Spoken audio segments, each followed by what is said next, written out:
Hello everyone and welcome back to the 3T Path channel. Welcome back to our Uddhava-gita course. So we are here doing these verses which are absolutely amazing, showing Krishna's genius. It's just genius definitions of key spiritual concepts. And the way Krishna describes them is completely outside the box. It's not something you'd expect at all. So we started this in the last class with Krishna's wonderful definition, for example, of charity being to practice non-violence. Things like that, which you're like, what?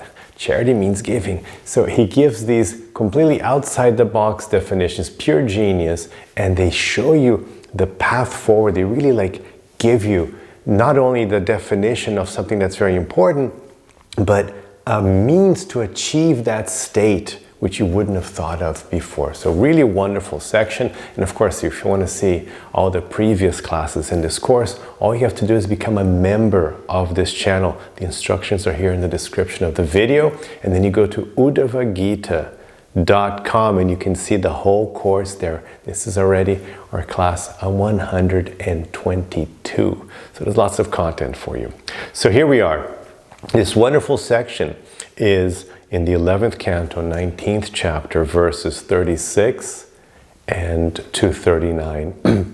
And we just finished doing Krishna's 12 yamas and niyamas, and so he's defining some of those terms as well that he presented in his wonderful 12 yamas and niyamas. Just an amazing chapter in general. Chapter 19 is so powerful just on its own. What to speak of the rest of the Uddhava-gita. I really love it. But anyway, so let's continue here. We stopped in the last class. We stopped with Krishna's definition of charity is giving up all aggression towards others. That's how we stopped in the last class. Now Krishna continues. And I'm going to be looking here at some key Sanskrit terms. So I'm going to be looking not just at the translation directly given here, but let's look at a bit of the Sanskrit as well. So now the next thing Krishna is going to say is that what's giving you, what's renunciation, tyag. So what's real renunciation? And what's real tapas? This is a very important term. So now Krishna is going to say that giving up kama, tyaga with kama, is tapa, is austerity. So this is a very, very important term because tapas is a very difficult term to translate. So normally it's translated as austerity. You'll see this very common translation, tapa, austerity, but it's not. It doesn't capture it. It doesn't really work. It's just one of those things that, just forget trying to translate it. We just have to use the original term, tapas. So tapas is very important. It's all over the place. It's always mentioned. And it's translated as austerity. And you're like, what do you mean austerity? What does that mean? Right? Austerity, we think, oh, I'm going to lie down in a bed of, nails or something. That's very austere. Or I'm going to eat rice with sand. That's austere. It's just like reduced my pleasure. I'm going to eat rice with sand. Or I'm going to, be in the cold or surrounded by fire. So when we think of austerity, we think of what's actually called mortification. The term is actually mortification, which means to subject your body, subject yourself to something painful, undesirable, unpleasant, harsh. Now that doesn't seem very nice, right? It's not very attractive. So no, and it's not. And it's not actually a key part, even though it is used in spirituality. Monks in the Christian tradition used it. And of course, you have hatha yogis would do it a lot, still do it a lot. Just like harsh mortifications of the body. You've seen those monks, those renounced order, with the hand raised until the hand kind of just dries up and, stiffens and So that's that's austerity, that kind of thing. So, but that's not the path. That's not what Krishna is teaching. So the word tapa is very important. But here, Krishna gives the definition of tapa, which is the one I always use, which is the best one. Tapa is the opposite of kama. So you have to understand these two terms. And kama is also commonly mistranslated, here it's translated as well, as lust, and it's not it at all yet. So kama, K-A-M-A, as in Kama Sutra, you might have heard. So kama is translated as lust. But, when I say lust, you think of it's just a sexual thing. Lust is like a perverted sexual desire or something. But that's not what kama means. Kama just means pleasure. Pleasure of the senses. And sure, one of your senses is the sexual organs, but that's just one of them. But kama just means just pleasure seeking in general. Anything that gives you just pleasure of the senses is kama. So if you want to eat tasty foods, or you want to feel something soft, or you want to see something beautiful, or you want to hear some music for your pleasure, that's all kama. So everything that's a pleasure to the senses is kama. So now you have to understand these two terms. We have kama and we have tapas. And why do we talk about these two things? Because kama is what derails the lives of people here. So as an incarnate soul who is not material, focusing on material pleasures will derail your path, will keep you reincarnating life after life. That's kind of like the source issue. That's the real problem, right? Because you're seeking pleasures. Where are you seeking the pleasures? You're seeking pleasures in matter, in material nature. And if you are an eternal soul and you keep seeking pleasure in material nature, what does that mean? That means you have to stay in material nature. And how do you stay in material nature as an eternal soul? You have to keep reincarnating. So you're stuck in the cycle of birth and death, chasing after these temporary pleasures. I mean, they're real, they exist. It's a pleasure. You eat something nice, it's good. You have sex, it's nice. There's lots of pleasures, your senses, but then it comes with this big cost, right? It comes with the cost of being incarnated, in a body, suffering old age and disease and death and all the other tribulations which we go through. So not good, and not the real pleasure, and not the real bliss you'll get from just being your transcendental self in love with God. As Krishna says in Bhagavad-gita, a higher taste. So once you take to this path of Bhagavad-gita, Uddhava-gita, when you take to this path of spirituality, of bhakti, just spirituality in general, what to speak of spirituality with bhakti, which is the highest, Krishna says in Bhagavad-gita. When you take to the path of spirituality, then you feel like you're like, oh, this is it. This is the higher taste. It's so much better than everything else you were doing. It's like, yeah, sure, it's, and the pleasure of the senses. Yeah, that's nice, but this is much better.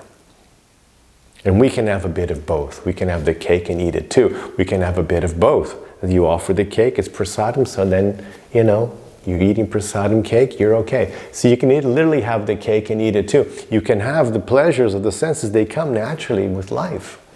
And while you're following a path of spirituality, while you're following Krishna's instructions, living out Krishna's instructions.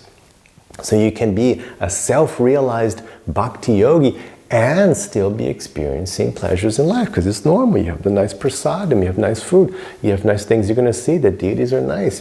Nice smells, like, I have like roses here. This smells very nice. So nice smells, nice sights, beautiful images and sights of Krishna that fill you with joy. So you can have everything that's good. I eat prasadam every day. I eat wonderful food every day, which I've offered to Krishna first. So it's prasadam. So it's just nice food, nice sights, nice everything. So you can have all the pleasures of the senses and not get derailed. But if you don't have your spiritual life and you just focus on kama, on the spiritual side, and then you get in trouble. So what happens is with kama becomes a problem when it takes you away from dharma. So on the path of righteousness, of doing the right thing, of living out your purpose, living out your duties according to your essence, dharma. So kama takes people away from dharma sometimes. And that's what Krishna talks about. That's why kama is one of the portals to hell, he says in Bhagavad-gita. One of the 3 portals to hell, kama. Kama, greed, and anger, he says. Those are the 3 portals, by the way, if you're interested. But one of them is kama. Why? Because you can have a desire and then you forget dharma. Kama can be so strong, you can have so much desire. For example, a husband who's cheating his wife, or vice versa.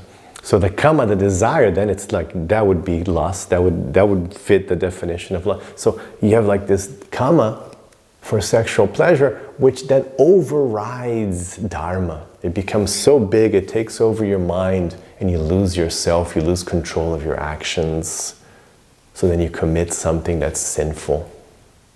So that's a problem with kama. So what's how do you balance kama? We're back to here. I didn't forget, we're still defining this. Tapa is giving up kama. So when you can manage to overcome kama, that's tapas.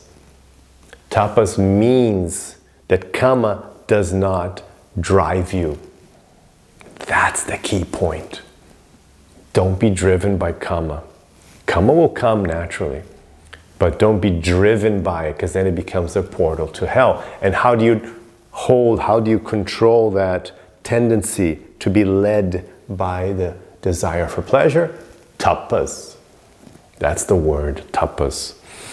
That's the control. So you see, it's got nothing to do with austerity, but it's got to do with this. It's just another thing. It's just a word that it needs its own definition. Tapas, this ability to override kama, to be on top of kama, to say, look, no, I know what's best, dharma. So that's how I define tapas. Tapas is your ability to focus and not lose your path of dharma. Be on the path, do the right thing. Even though you may be attracted to do something else, you want to steal, you want to cheat, you want to get this thing, you want to not do your work, your purpose, your duty because you want to have some pleasure. No. Simple thing, a simple exercise in dharma and kama. For example, you should go to bed at the right time. Yes, like children, we have to do that with us as well. We need sleep. Sleep's very important. It's one of our dharmas.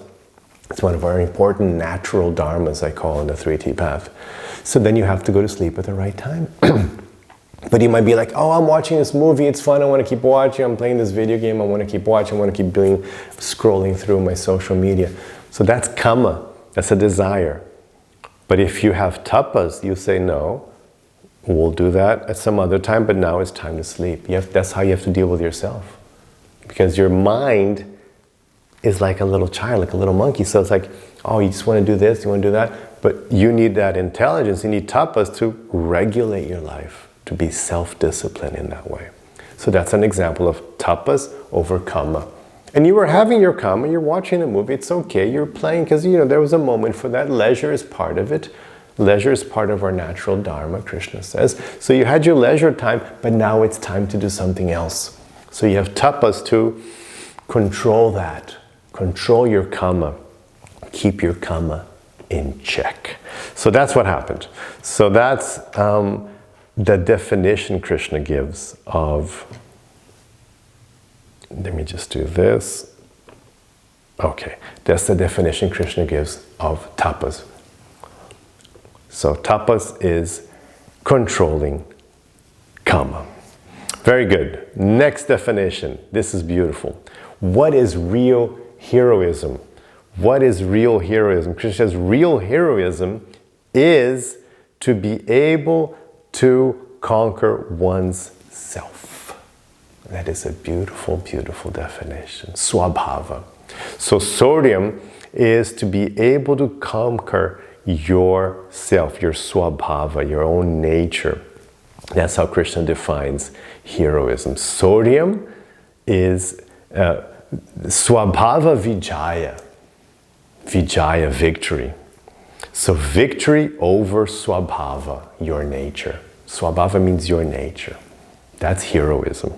That's a beautiful definition. It takes heroism, it takes strength, it takes courage. Few people have the courage. They don't want to deal with it. They don't even want to try. They don't even start. They're completely dedicated to karma. No, whatever's more pleasurable, whatever I feel like doing. And they're just slaves of karma. No tapas. Slaves of karma.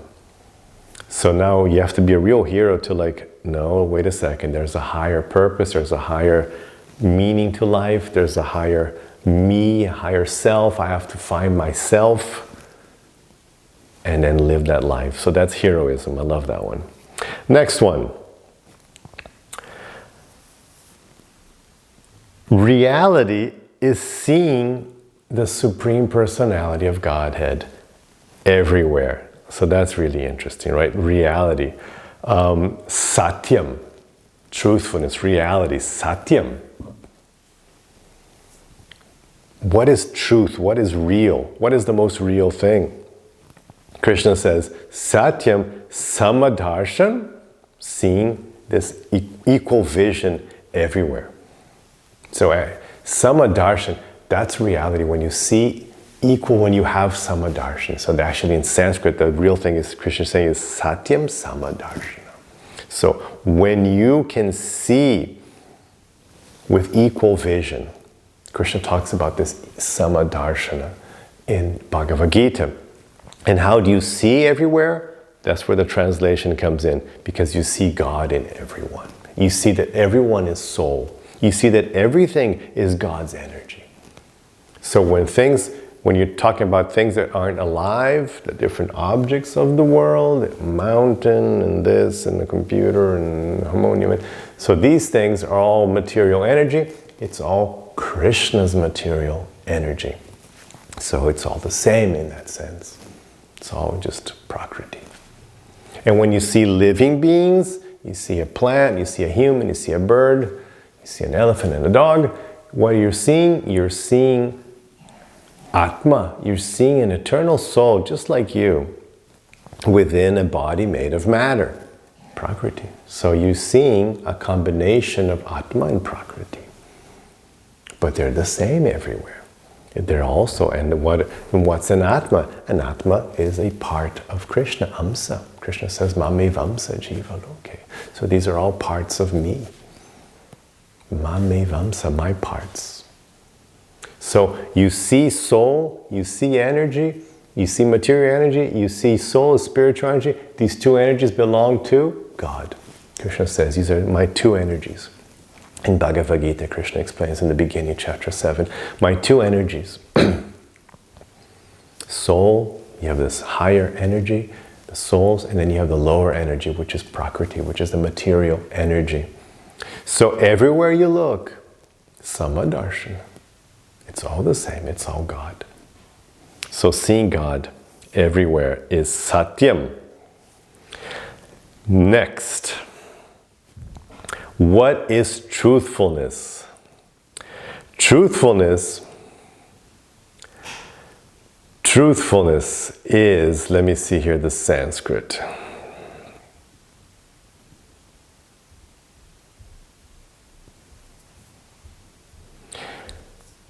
Truthfulness means to speak the truth in a pleasing way as declared by great sages. So truthfulness means sunrita, pleasing, and vani, speech by the kavis, kavibi, by the sages. So truthfulness, how do you know you're speaking the truth? When you're speaking pleasantly. Krishna puts it perfectly in the Bhagavad-gita. He says that tapas of speech in satya, in the highest form, the best form of speech, tapas of speech means that your speech goes through 3 filters. It's true, it's pleasant, and it's necessary. 3 things. And he says also, any speech, any some verses, mantras from Vedic mantras and in verses, etc. So these two categories. So either you're just repeating scripture, mantras, sacred texts, or when you're speaking, you make sure that your speech goes through 3 filters: that it's going to be true, that it's going to be pleasant, and it's going to be necessary. If one of those is missing, it's better to not speak. Can you imagine how wonderful the world would be just with these 3 filters, right? True, pleasant, and necessary. Okay, so that's truthfulness. Means to speak the truth in a pleasing way as declared by great sages. Now this is a wild one. What is socham? So socham is a very important term. Socham is right there at the top of that niyamas we saw. So at the top of the niyamas in the Yoga Sutras, in Patanjali's Yoga Sutras, in the top of the niyamas in Krishna's yamas and niyamas, always at the top you'll see socham. It comes up everywhere. Very important in yoga to cultivate socham, which is translated correctly as cleanliness or purity. So cleanliness, purity, and there's just it's that as well, right? We have to keep clean clothes and we bathe, we wake up and we bathe and we keep clean environment and clean food and, wash your hands and, just basic cleanliness is definitely it, because cleanliness activates sattva guna. It's a key component to sattva guna.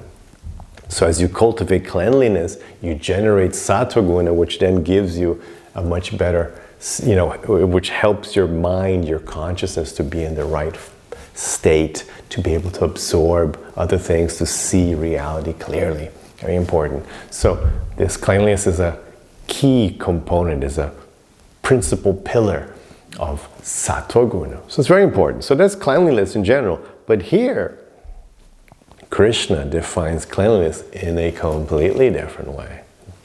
He says cleanliness is tyag, is detachment from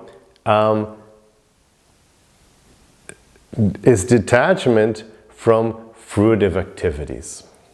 So cleanliness then is going to be karma, giving up karma. Karma in the sense of an activity you do seeking a result. So there's the karmi and there's the yogi. What's the difference between a karmi and a yogi? A karmi is one who acts seeking a result in the future. And then you get caught up in the laws of karma, because as a karmi, you're subject to the laws of karma. You become stuck with the karmic reactions of that action you did seeking some future reaction. So that's being a karmi. A yogi does not act seeking a future desire. As a yogi, we act according to dharma, because it's our duty, and as a bhakti yogi, you do that duty as an offering to Krishna. Krishna says, whatever you do, do that as an offering to me. So you do your dharma as an offering to Krishna. And of course, the Bhagavad-gita is a great example. Arjuna was telling Krishna, look, I don't want to fight. I'm not going to do this just so I can get the kingdom. So Arjuna was like, no, I'm not going to fight and kill people just so I can become, my brother can become the emperor and I can become, co-emperor of the kingdom. I'd rather be a beggar. It's like, and it sounded really good, but it's like, no, Krishna's telling him, no, Arjuna, you're confused. You're not going to fight to get the result. And you're not going to not fight to avoid the difficulties of this battle, the emotional and physical challenges of this battle. So you're neither going to do something for a future result, nor are you going to not do something because it's unpleasant. No, That's completely wrong. Instead, you have to ask yourself, what's your dharma? What is your duty? What is your purpose? What is your essence? And what do you have to do to be the best version of yourself? Your dharma. So then you act according to dharma. And then the result, it's not up to you. We don't focus on the result. We focus on the action. This is the key component of Krishna's instructions. This is like, if you figure this out, you got it. Your life is completely transformed. Focus on dharma and purpose. And why are you doing this? You're doing it for the pleasure of God. Not for you, not for your family, not for your country, not for your business, not for anything. You're doing it for the pleasure of God. Focus on your dharma for God's pleasure. Then you are experiencing bliss. Then you're living as a soul. And then as such, you're a yogi and you're free from karmic reactions. You're free from the whole thing because now you're only focused on pleasing God. And where's the best place to please God? Back in God's abode. You don't need the material energy anymore. Material energy is no longer necessary. You're in it, you're using it to please God, but you don't need it. So then that opens your pathway out of here to liberation, to go back home, back to Godhead. So, Krishna defines cleanliness as being the ability to give up this karmic mentality. And it's a wonderful definition because that is this real cleanliness on a spiritual level. How do you become clean? You give up the desire for fruitive action. You give up what I call the 3T path. You give up the fantasy paradigm. When you give up the fantasy paradigm is exactly this. Is working, is not being in the here and now. Your mind is in the past, your mind is in the future. You're not connected to reality. You're inside a fantasy of in your own head. So you give this up. Give up this tendency and live for Krishna's pleasure, doing your dharma. So this is an amazing definition of cleanliness. And then he says that, this is very interesting, there's two key terms, tyag and sannyas. These two key terms, and Krishna, even Arjuna is like asking Krishna about tyag and sannyas in the Bhagavad-gita. Krishna defines this in chapter 18. And I'm going to read for you Krishna's wonderful definition in Bhagavad-gita.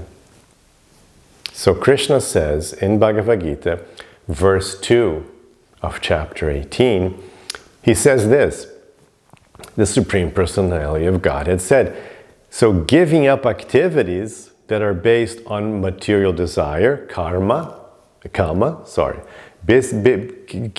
up karma, as we've decided here, which is based on kama, these two terms you're learning today here.